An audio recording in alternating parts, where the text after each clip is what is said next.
6 महीना हो गया। बोलो सर, मिस्टर परवेज, 6 महीने के बाद हेयर ट्रांसप्लांट के बाद कैसा लग रहा है आपको?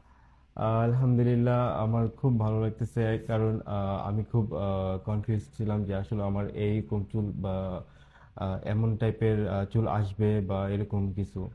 তো আমি এখন খুব ভালো ফিল করতেছি, কারণ আমার মাথায় অনেক অনেক চুল আসে আগে থেকে। আর যতটুকু আমার মাথায় চুল ছিল না, বাট আমি তখন খুব কনফিউজ ছিলাম এবং অনেক লজ্জা ফিল বোধ করতাম, কোথাও গেলে ওরকম ভাবে যেতে পারতাম না, অলওয়েজ ক্যাপ পরতাম।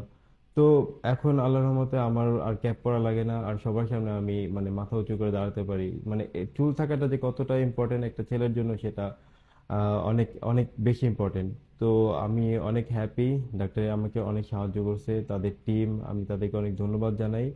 আর আশা করি যে যারা যারা আমার মতো এরকম কনফিউশনে ভুগতেছেন বা চুল লাগাতে চান, তারা অবশ্যই ডাক্তার এর সাথে আসবেন, যোগাযোগ করবেন। অ্যান্ড হেয়ার ট্রান্সপ্লান্টের জন্য অতি দ্রুত আপনারা পদক্ষেপ নেবেন। ধন্যবাদ। बहुत शुक्रिया, thank you so much sir.